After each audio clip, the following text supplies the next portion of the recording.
Let me get all these banners and other crazy junk cleared off here. Let me expand. All right, folks. Hey, thanks for tuning in. As always, a little bit different tonight, a little bit slower getting started. I recorded an episode probably an hour ago, had to upload, get that published. So that's coming out at 10:15. So if you missed this, or maybe this live stream just isn't enough for you, there will be plenty of content coming out shortly after this episode. And man, what a day. It feels different in Carolina right now, and I fully agree. Like, we could leave this comment up here all night long, because I think that's the thing that we have found out here in Carolina is we got a coach, man. And what a complete 180 it has been over the last 2 weeks, just to see what Dave Canales is able to do, the potential that he has with this group of men. And yeah, defense let us down. Honestly, this whole thing, like, I went through, I don't even know if you're going to be able to read it, but we'll put it up there. It's going to be in reverse. Missed opportunities. Missed opportunities was the name of the game. When you don't capitalize, things don't go your way, man. And to be frank, even to be in this game as late as we were, I will take that 10 out of 10 days, considering how bad this team has been over the last few years. We were so close, folks. So close to getting above 500. This team has not been above 500. I don't know how many people follow along. This team has not been above 500 since the Cam Newton "I'm back" game. That's how long it's been, man. Oh, it was rough, man. But hey, you go back to the opening drive of the game. The Panthers are moving the ball. Looks like they have not missed a beat from last week. You get down and you don't convert. And we heard the offensive line talking about it after the game. We heard Dave Canales talking about it after the game. I mean, I'm not an NFL coach, but I can tell you, if you want to be successful, you have to score in the red zone. You have to score when it's first and goal, or whatever the down and distance is. You got to be able to do that. Yeah. First the Dukes, now the Blue Devils, man. If we want to talk about defense too, I mean, we can make the carryover. Hold on, let's do it this way. We can make the carryover to that team right up there, because that's what this Carolina Panthers defense looked like. I don't know how many people here follow college football. Let me take this, because this freaking I don't know where my visor is, because I hate this hat. I'm gonna eventually get a dang hat that I actually like. But anyways, North Carolina Tar Heels defense is freaking atrocious. 70 points to JMU. They had 20 up over Duke. Lose that game. I don't know. Our defense felt like that at some points. Missed opportunities, though. Panthers couldn't score, man, on that opening drive, and even 3 points. One, I am not second-guessing Dave Canales going for it. Go for that 10 out of 10 times. Do it. You got to score. I'm not a big fan of the play call as far as lining up in shotgun and running that in almost the same exact play. I'm not a fan. Deontay Johnson is a fantastic wide receiver, and I've got some thoughts about him in just a second, and a few other guys. Deontay Johnson's a fantastic wide receiver. He is 5'10", and he's every bit of 5'10", if that. He is not your fade, throw it up kind of wide receiver. Now, Andy Dalton placed the ball perfect spot for Deontay Johnson to make the catch, but it didn't happen, which is unfortunate, because you come down with that. I mean, it's a totally different game. It really is. But that wasn't the only missed opportunity. There were quite a few. We saw some pretty big drops. I mean, that was like that was the game right there. A lot of missed, dropped passes, and it was across the board. It was Deontay Johnson. It was Xavier Legette. It was Jonathan Mingo. You go back and look, and I mean, I already talked about it on my show, but on the podcast episode I recorded, I put out a first half summary. And the first half summary that I put together was honestly pretty close to the game summary, if we're being honest. Like, hold on, let's go to my bookmarks. Got it in here. The themes that happened in the first half carried over to the second half. That's just how the cookie crumbled. So no points on the first drive. The drop pass by Johnson. So one, there was a very favorable matchup with the Bengals cornerback. I mean, it was like shot after shot. We were able to go right at him. Cam Britt Taylor. The plays were there. The balls were there. Andy Dalton was giving our guys a chance, and we just couldn't come down with some of them. You look at the one play where Johnson has the drop. The very next play is the Andy Dalton interception. And that interception is not on Andy Dalton. It was funny, like leading up to that drive. And folks, I'll get into the back into the comments in just a minute, talking through a little bit. But looking at that drive, Andy Dalton. So you have the drop pass by Johnson, then Andy Dalton gets hit. But I know what I was saying. Going into this drive, in my mind, I was like, folks, Andy Dalton eventually is going to have an interception. Something's going to happen, whether it's intentional or not. I went back, I don't know how many people watched the film or watch any of the breakdowns I do. Last week, he made some questionable throws that just didn't it didn't go in. It went in our favor. It didn't go in the Raiders' favor. This week we had that. But this one, man, it's the left side. I have not watched the film. I'm going to play a little bit of Coach Canales here. As in playing. I haven't seen the film. But from what we saw live, I mean, it looks like Icky got beat. I haven't gone back and watched the play. But some on the left side, whether it's Zavala, whether it's Icky, I don't know, whether it was a back not picking someone up. They got beat. Andy Dalton's arm gets hit. And, of course, it's Von Bell. And not that I don't have a knock on Von Bell, but, of course, it's Von Bell that gets the interception. I mean, that was just easy money. But the play before that, if Johnson hauls in that catch, man, I mean, it's just you're at least in field goal range. You're at least getting points.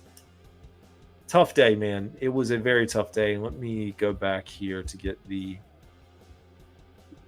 game book pulled up in a second. So you have those. What else did I highlight in the first half? Points, missed opportunity, drop passes, missed opportunity. Oh my gosh, and the inability to tackle. So all the things the Panthers did well last week, they carried over a good portion of them. But hey, folks, Cincinnati Bengals may be 0-3. They are a good football team. We saw the back and forth with Washington. Washington looks like a decent team. I don't know what happened in week one, but they go toe-to-toe with the Kansas City Chiefs, have a chance to win, and are unable to do so. This is probably one of the better 0-3 teams that there have ever been. Now they get to 1-3, and I would expect, maybe they're able to pull off a few wins. But this is a good team, and you can't have mishaps against good football teams. You have to execute.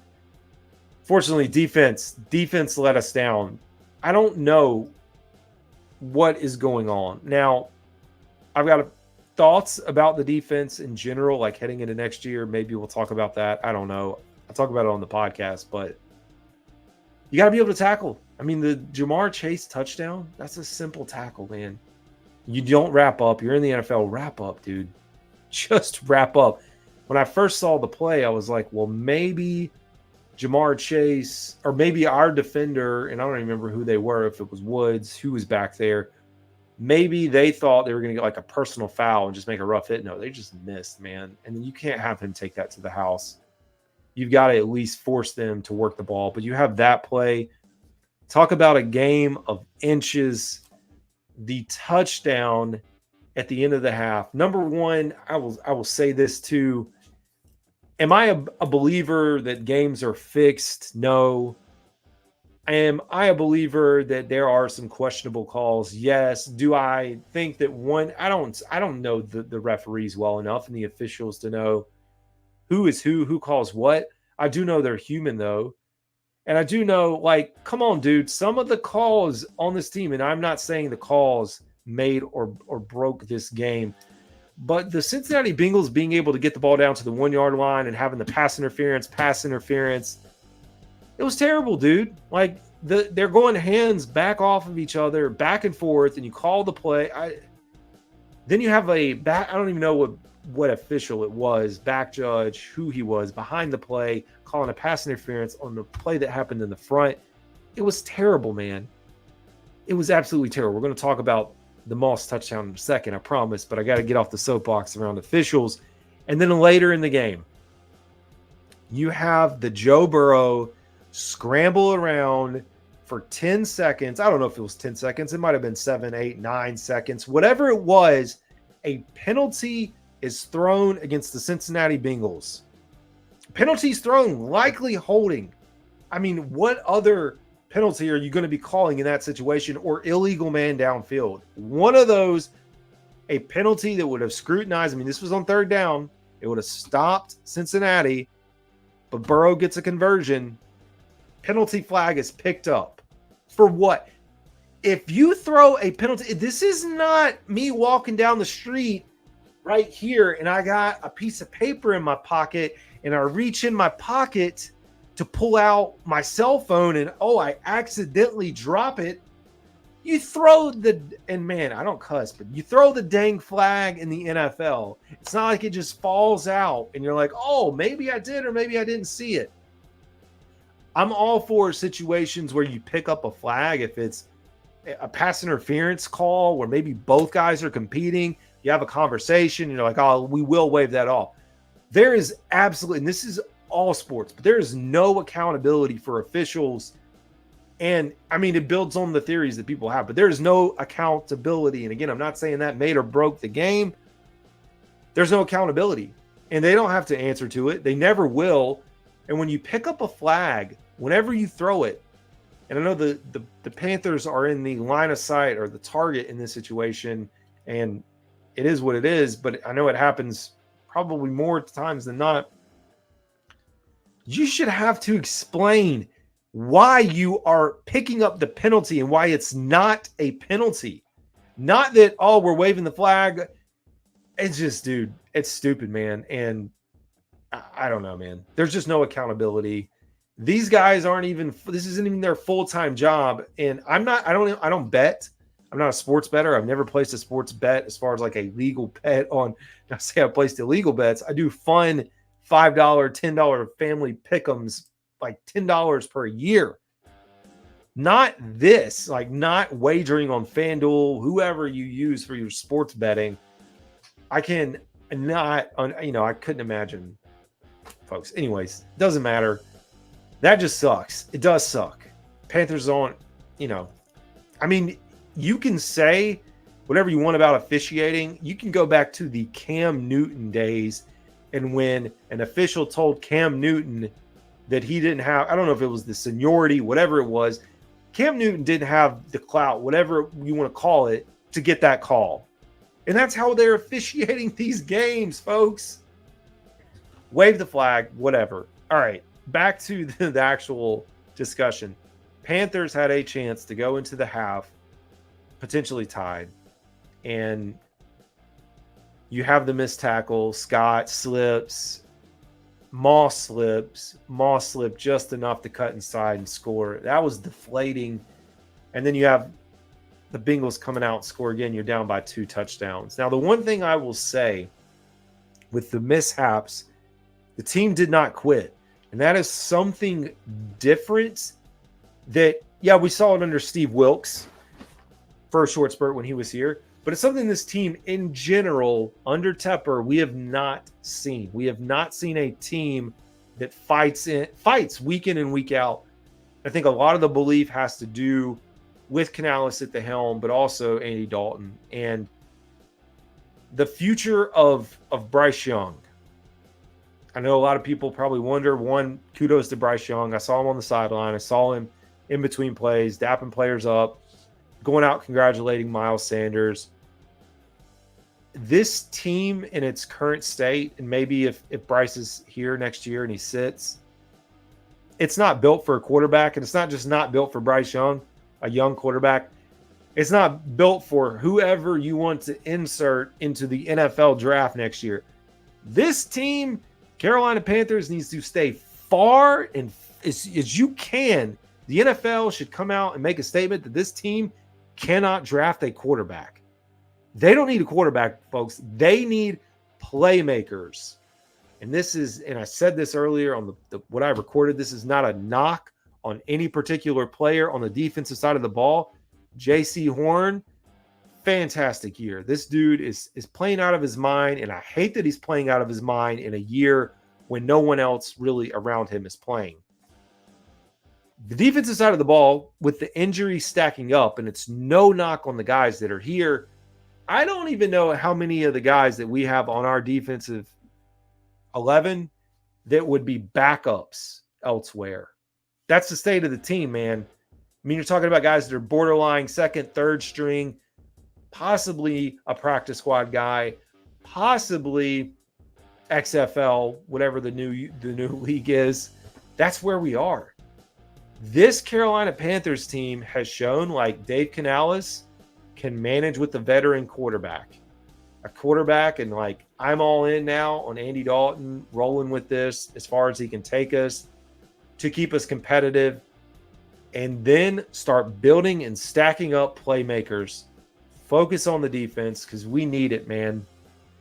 You talk about the defensive side of the ball. Shaq Thompson, who I hope is okay, is hurt. Josie Jewell gets hurt. Your two starting inside linebackers out. We already have Derek Brown out. We already don't have a pass rush. We have DJ Wonham out on IR. Nothing happening on the defensive side of the ball, and we are getting gashed and gashed and gashed. There for a little bit, it was like, oh man, we actually look halfway decent.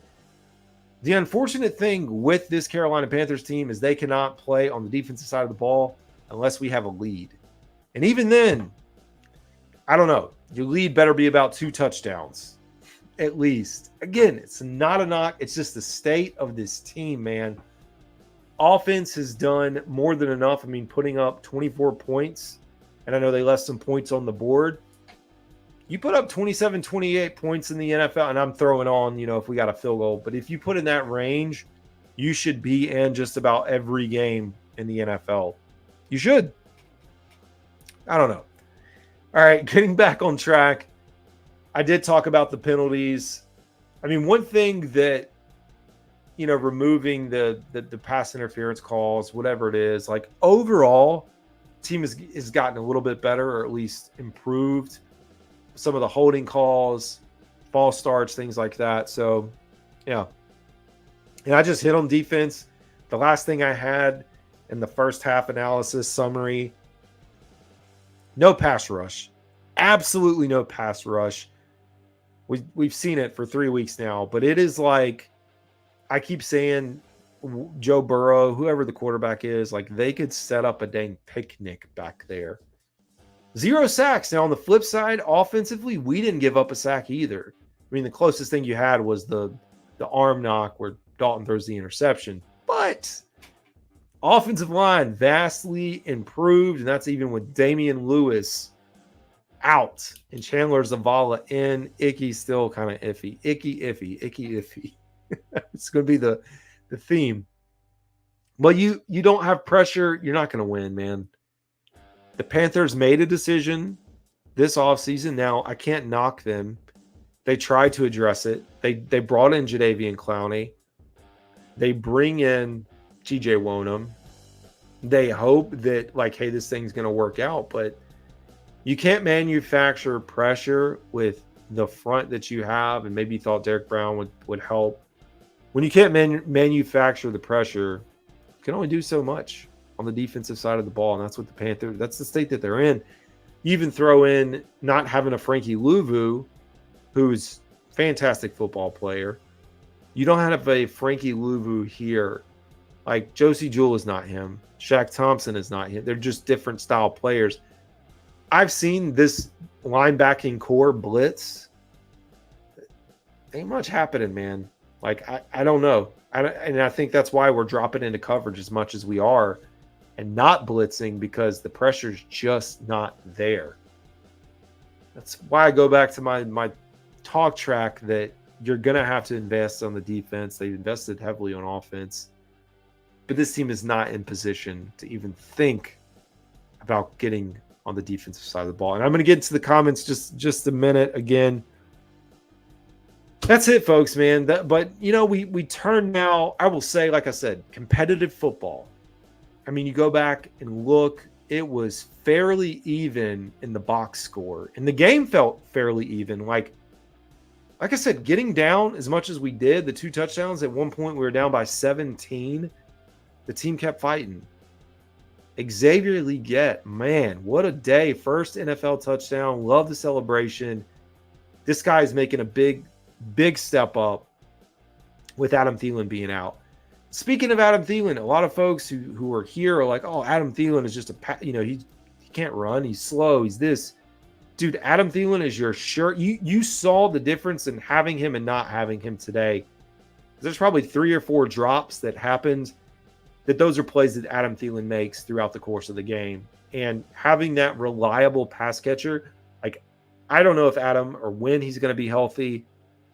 I don't know if we're going to be competitive when, have a meaningful record by the time that he comes back, what his future looks like for next year. But you have to find someone that can give you that skill set for this team. Like Xavier could take the top off. Deontay Johnson, he's kind of in that range, but he's also elevating, and you just got to find something in between. I don't know that Mingo is there yet. Chuba Hubbard, another day, man. 100 yards rushing, 5.8, 1 touchdown, 38 yards. Miles Sanders, and while we're on the topic of Miles Sanders got a decent amount. 6 carries for 32 yards, 14 was his long. That was a nice little run over to the left, at least from the broadcast view that we were watching. He also had, 3 receptions, had 4 targets, 14 yards. It, in a way, and I guess watching the game, it felt like he was out there a little bit more, because I think he was. Like, those are just the plays he touched. I did feel like we saw him out there a little bit more this week, and I was like, well, is Chuba Hubbard hurt during the game? This could be a situation, and no, there's no source citing this right now, but this could be a situation where you are auditioning for Miles Sanders to be traded. I only say it because with Brooks coming back, I don't see how we have a 3 rotation set of backs if Brooks is healthy. I'm not saying you have to do it and you cash out and you do this, but remember, Dave Canales loves talking about quarterbacks and putting tape on film for the quarterbacks. He could be doing the same thing for Miles Sanders. And in the event they potentially want to put him out on the market as we get towards the trade deadline, maybe you have a suitor that's just like, oh, yeah, we can pick him up. We can work with him. But so Chuba leading rusher, Miles Sanders, Xavier Legette getting touches as well, which I like to see. He had 2 for 10. Andy Dalton, great day, 25 of 40, 222 touchdowns, 1 interception, 83.3 rating. And man, Johnny Hecker, can we also talk about that? Oh, God. That fake punt, the fake punt was a great call. I mean, they pulled out all the stops today. It was one of the days where it just wasn't going to fall in the Panthers' favor. They convert that. It's a totally different game, too. But I really like that. Deontay Johnson had 13 targets, 7 receptions, 83 yards, touchdown. 39 was his longest. Like I said, Legette 6 for 66. Best day for his rookie campaign, early career, 1 touchdown. I'm waiting for the numbers to be updated. He's going to be over 100 yards for the year. But where he stacks up with the rookie class, I think he should be in pretty good position, like maybe top 6 or 7 out of the rookies in receiving yards, which is nice. Chuba Hubbard, 4 for 17. Mingo, 3 for 24. Like I said, Sanders, 3 for 14. You're seeing ball disbursement, man. Getting the ball around, getting the ball out fast so you can't get sacked. Making smart decisions, and that's what Andy Dalton has brought to this team. I don't know if Bryce watching this is going to pick up oh, this is how I should do it now. I don't know if that's naturally going to happen. I'd love for it to happen. But there's just, as you can tell, just a different sense of energy. Xavier Woods had the 1 interception. Hecker had 2 punts, 51-yard average. one inside the 20. Their kicker was a freaking cheat code, man. The rookie, 56 Recco, 56.7 average, 2 inside the 20. That 63-yarder flipped the field. That was a freaking monster. Punt return game. Got to talk a little bit about the return game. Amir Smith-Marset was cut by the Panthers, waived. He is now with the New York Giants. Good for him. Had a good return the other night. He was very good in the punt return game. Had the punt return touchdown last year. Always seemed to find yards on punt returns. Panthers made a decision to keep Blackshear and have him as your kick returner and punt returner. Blackshear hasn't been bad, but I like Amir Smith-Marset a little bit more. And I'm regurgitating things that other folks say on, as I watch the game, people say stuff too. Oh, yeah, that's a really good point. I'm going to take that down. Let's talk about that. So I'm with everyone with that same opinion. Eddie Pinheiro, good day as well. 7 touchbacks. I was listening, I believe it was Mac and Bone. It wasn't last week. It was one of the weeks recently. And JJ Jansen came on the show and he was talking about the style of punts that Johnny Hekker has. And I guess there's different punt types because they were talking about the penalty in whatever game it was. Might have been the Chargers. There's different styles of kicks that it looks like a normal kick to us, but different way that they do it so that the ball moves a certain way so it's harder to catch. I think Eddie Pinheiro, and I mean, this is just my view, the one that they bobbled the Bengals, like Eddie did some funky voodoo on that one, man. Could have been a really good play, but it wasn't. But good day from Eddie Pinheiro, making the field goal when he had to, connected on the extra points. Like he's just steady Eddie. That's all we need, steady Eddie. In an offseason where a lot of folks wanted him gone, he's done his job. He showed up, knocked it out the park, at least as much as he could do so to this point. Overall stat lines, and folks, again, I'll get into the comments in a minute if you're in there, and sorry if you are and haven't responded. I know I'll be in there. First downs, 24-20. 24-24, we were even. They were 7-13 on third down, 53%. We were 7-14. Big improvements. We were 1 for 3 on third down efficiency. Really, you'd say 1 for 2. I'm trying to think what I was going to say here. 1 for 3. I don't know where I was going with that. In my mind, I was going to chalk something up there, but I didn't. But you had the goal line turnover and then the fake punt. So I think those are the two misses. Yards, we got them by 2 yards, 375 to 373. Offensive plays, we're about the same. We already talked about rushing yards. We did give up we didn't talk about theirs. Gave up 141 on the ground. We put up 155. The pieces are there. I mean, the team is competitive. I think people wonder, at least I do. I said the goal this year was to be competitive. But I think that assumption was focused around Bryce Young being the quarterback and this team being competitive. With it being Andy Dalton and the team being competitive, I don't know how that changes my view. Like, yes, I want them to be competitive and I want to win football games. And I don't think you can put a cap on how long he can be successful. But it does just change your overall thoughts on, like, the drafting of Bryce Young, which, I mean, like, it is what it is. Meanwhile, you have Anthony Richardson, again, banged up and hurt. And this is not, I don't want anybody to get hurt. But you have another injury over there with Indianapolis quarterback. You have Joe Flacco, the new journeyman, coming off the bench, lighting it up.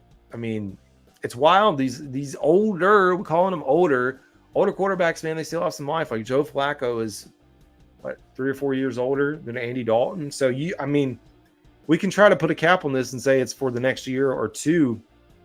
If Andy Dalton keeps playing like this, it's wild.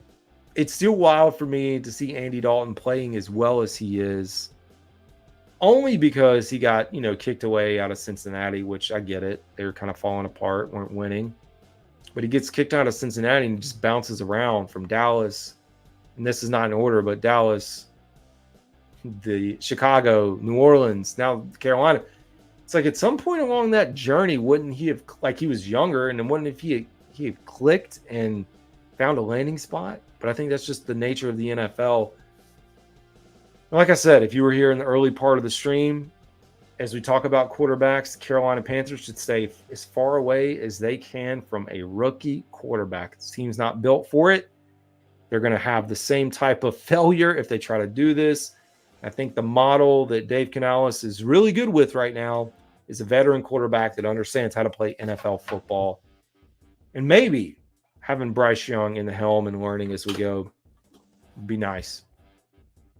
Looking at the drive charts, we have a punt. Looking at the Bengals, it was punt, touchdown, touchdown, touchdown, touchdown. They had scored 4 straight drives with a touchdown. So the first half, it was punt, touchdown, touchdown, touchdown. In the third quarter, it was, again, touchdown, punt, field goal.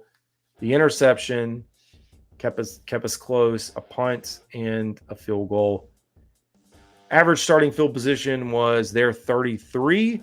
Carolina Panthers average was their own 27. They had a turnover on downs, like we know, the interception.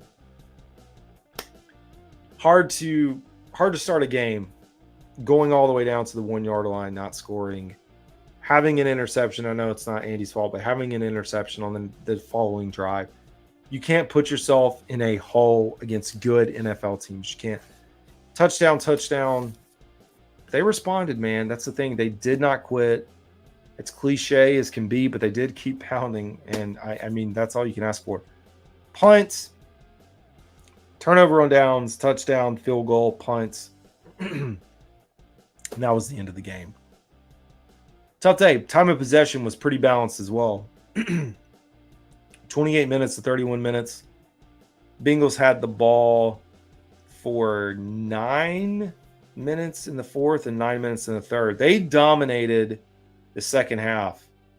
In the first half, we had the ball for 19, almost 20 minutes. Almost 2/3 of the first half, we had the ball. Kind of flipped over into the second half where they had it for almost 19 minutes. Time of possession, man. Tough day. I will say this too. Well, I guess last thing, and I didn't bring up water tonight, which is a mistake. Xavier Woods was your leading tackler with 10 for the Panthers. J.C. Horn with 8. Josie Jewell 7. Troy Hill 6. DJ Johnson 6. Shaq 5. Nick Scott 5. Okay, I'm not going to keep reading because you can go out and find that. 3 total tackles for loss. You had Woods, Horn, and DJ Johnson. 4 pass deflections, no sacks. Like I said, absolutely zero sacks there. Hey, folks, I'm going to get – I keep promising, but I am getting into the comments. If y'all are in there, appreciate it. Got a few more notes that I had before I jump over there. Now, coming out of this game, a few things that come to mind for me. As we look at the state of the Carolina Panthers, and I've kind of hinted at it, there's a few things that if I'm Dan Morgan and Brant Tillis and Dave Canales, I'm making some things happen sooner rather than later and not waiting. One, I guess you could go with the group of guys that I want back next year, no matter how this thing goes. Chuba Hubbard. Chuba Hubbard has shown, and I think the 1-2 punch that he can potentially bring with what Brooks will be, if we think Brooks is who he is, which I think we do, bring back Chuba Hubbard. Hands down, figure out a way to make this guy. He is a 4th-round pick that you have developed into quite the football player with another 100-yard rushing game. And I think he's just going to continue to grow. We've seen his dedication and his work ethic. Bring him back. Number 2 on this list, Deontay Johnson. This is not in order. You got to bring all these guys. Deontay Johnson, I've seen enough. Andy Dalton has proven that this guy can play. I know he did have a few drops today, but you bring him back, sign him now before the price goes up. Austin Corbett. I never thought coming into this one I was a fan of his, and I did believe in him, but I never would have imagined that we would have hit the jackpot like this. Austin Corbett, foundational piece to the interior with Robert Hunt and Damian Lewis. Get him back. Got to have it. And one that may or may not be a surprise, I don't know, Andy Dalton. Andy Dalton to me has got to be here at least another year, because in the 2 games that we have seen him out there, this team is just on a different level. And I thought he might have had a drop off this week. I thought maybe the magic from last week wouldn't carry over. He understands the Dave Canales offense. He's efficient. He's effective. He knows what he's supposed to be doing out there. Sure, he's made some misses, but overall, all things considered, he needs to be here whether or not Bryce Young is here or not. And those are my 4. I think a 5th, I know we picked up the 5th-year option on J.C. Horn, so he's locked in for next year. But I would go ahead and think about a contract. And maybe you do wait for him until the end of the year. But I think with J.C. Horn, man, he's having a fantastic season. I'm excited for him, man, because we knew who he could be. We have not seen it for a full season, and I just hope that he's going to be healthy. The other thing that I will say, just broadly speaking, I understand the defense is injured, that they're a mass unit. I don't know if I have other words for it, really. They're bad. Defense is bad. My initial thought right now, no matter what, this is my initial like hot take, whatever you want to call it. No matter what happens from here to the end of the year, whether or not Evero gets a head coaching job or not, I think Dave Canales is going to clean up on the defensive side of the ball. And I think coming into this year, first year head coach, you want the stability. You want people that's been there. For him, gives him a chance to balance. But I could see him, no matter what happens, and it's not a knock on Ejiro Evero, but I could see Dave Canales at the end of this year deciding that it's time to bring his own guys in-house and potentially change up the defensive scheme. And I don't know if that means moving back to a 4-3. I know a lot of people are in favor of the 3-4 to protect the pass. But from what we have seen, I don't know.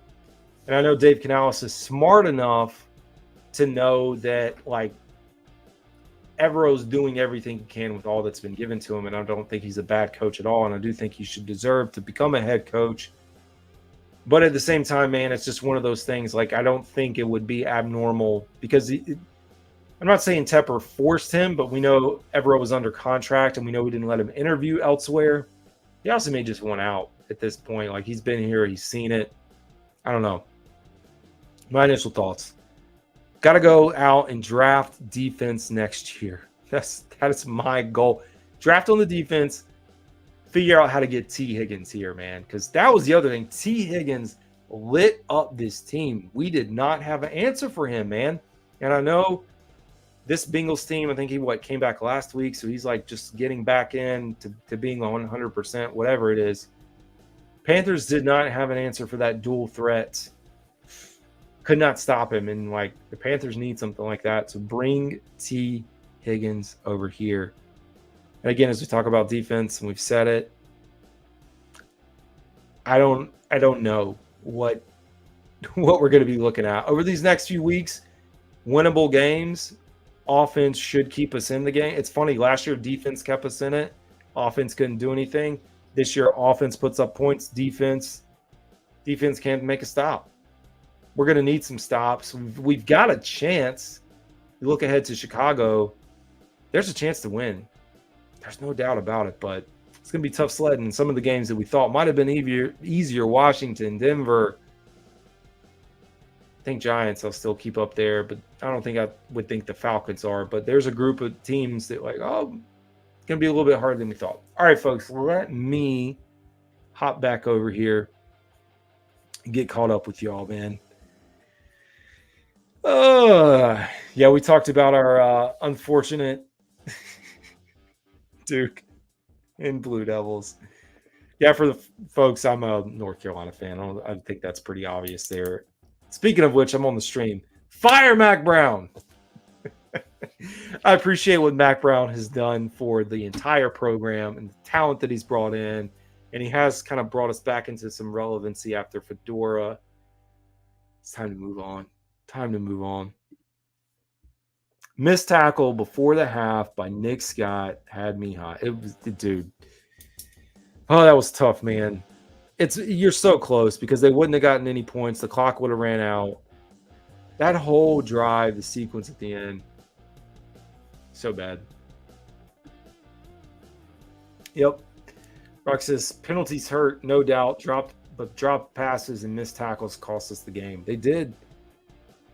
A bunch of literally missed opportunities. Dropping passes, can't do it. I mean, even going back to the drive where we had the punts late, was it the fourth quarter? And Mingo drops the ball. A ball he should catch.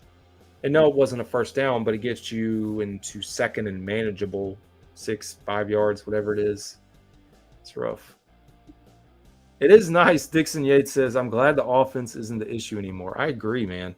Like, all right, we go from one extreme to the other. A bad offense, good, decent defense. I don't know if that's a good, but decent defense. And now it's an offense that's a competitive offense makes Sundays fun because you always feel, and I think that's what the team feels, you feel like you're in every game. Whether you actually are or not, that's a different story, but at least competitively speaking, you're like, oh, we've got a chance. Drops hurt. Defense is atrocious. Defense is so bad, man. And I know I kind of talk about Evero. I don't know what he can do. I don't know that any coach can scheme this. There's not enough waiver wire claims. There's not enough guys sitting on the couch that can step in. That's why you need playmakers, man. The teams that are really good on the defensive side of the ball, I mean, they've got cogs, pieces on there that are true playmakers. And you can't just have average Joes, and I'm not saying it, but just another guy coming off the bench. You need Luke Kuechly-esque players, Thomas Davis. I mean, even Shaq Thompson, when healthy. You need guys that can lead the defense and make tackles. That's all we're asking for. And get pressure. That's a whole other thing. The fake punt drop was a big, plus the touchdown. Yep. Time was so close to running out, man. Brock said, how many players come off the IR? Fingers are crossed too, man. Right now, I know Canales kind of talked it. He didn't really give any confirmation of anyone coming off yet. You have that window if they wanted to activate them to start practicing. You have a 21-day window to return. So even if we do get someone back, whether it's a Brooks or a Wonum, it'd be nice, man. It'd be nice to know that they're at least nearing and close enough. I saw a positive report. I don't remember who tweeted if it was Adam Schefter, if it was one of the pregame shows that Brooks sounds like he's making a lot of progress. I've not heard anything about Wonum or Barno, so I don't know. What's up, Marcos? How you doing? Oh, we got to beat Chicago. We will never hear the end of it. I agree. I absolutely agree. Ryan said, I really did not like the go for it on the first drive. I was okay with him going for it, but I mean, hindsight, points would have been nice. Any points would have been good. And then kind of build off of that. You're playing with the lead. I liked going for it. I just don't like the play call. Play call wasn't great. I mean, we'll go back, or I'll go back and watch it anyways, but that was tough. And the offensive line said, you got to convert. You got to score. You've got to score a touchdown in those situations. Yeah. Ryan says, I know everyone is happy we were competitive and offense looked not bad, but this loss feels worse. It does, man, because, and I'm with you, the loss just feel like you're in the game for a change. It's not like a blowout and you can turn it off or you can go. Like, you're in it, which when you're in the game or the team's in the game, you're like, okay, we should win this. And then you come up short. And part of it's too, you just start to realize how, and I'm not going to say far behind, because I think what NFC's Bucks are 3-1, Saints and Falcons 2-2, we're 1-3, so we're not far off. But you start to stack up losses, and again, I'm not saying this is a playoff team, but I'm also not saying we're not a playoff team or shouldn't aspire to get into the playoffs. But you lose games, and you maybe go back and think, well, what if Andy Dalton had been in there? Now, week one was just a complete blowout. Like, Saints destroyed us. And maybe Andy helps a little bit, minus some of the turnovers, but our turnover, at least the one for Bryce coming out, maybe that's a little different. Chargers is where I feel we could have been a little bit more competitive. And so then you're like, well, could we have been at 500 at this point? So it's tough. People just want to see winning football, man. And we can say like improvement is 4 or 5 wins. I'm not signing up to watch a 4 to 5 win team. Like, I want to see this team take the step. We see it every year. You're seeing it with Washington teams, Seahawks, able to go out and win some games, man. All right, it says, and everyone was complaining about the refs. Seems like they really screwed the Panthers. I don't know why refs have. Yeah, again, I'm not going to say they intentionally did anything. Like, I don't know if you were in the early part, but I will say there were some questionable calls, and I went on a rant talking about that, so I agree with you. Yep, adding Horn into the mix for sure. No doubt about that. Oops, sorry. I bounced out of order. We have no pass rush. My gosh, we don't, man. You are not kidding. Not kidding at all. Sorry, y'all. I'm getting all my stuff pulled up. CD, mine as well go join the in-laws, right? Speaking of college football, we are going to the Texas A&M game. So South Carolina, Texas A&M. It was funny. I was looking at, not that it matters, I was looking at tickets to the North Carolina Duke game and was not going there. But I was like, oh, if Carolina wins, maybe we'll look to the Pitt game. Oh my God, I don't even want to look, not even going there. Panthers Advice. What's up, man? Hey, this is another great channel, y'all. If you have not followed, or if you don't follow Panthers Advice, or if you're looking for another channel, Panthers Advice, really good stuff, man.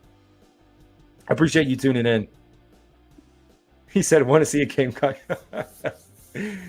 Yeah, I'm convinced that eventually maybe that's a present that I'm going to get for who knows what birthday or something. It'll magically appear up there. And then Ryan says, I just think if we can get some wins, get a win streak, that would build so much for the players and fans. Yeah, I agree. Winning heals, man. Winning does a lot. There's no doubt about it. I know the Bengals had a good presence there, at least what it looked like on TV. And from folks that were in attendance, like 60-40 Bengals to Panthers. I know we'd love to get back to having our own fans in the seats at the stadium and feeling comfortable. So progress. There's no moral victories, but step in the right direction. Anyways, folks, that is going to wrap. I've got the new podcast episode if you want to listen. If not, it's all good too. Appreciate y'all tuning in. It's going to come out in just a few minutes. So anyways, y'all have a good one. Y'all know I'll be back with more content as always. This is Carolina Dad. I will see y'all later.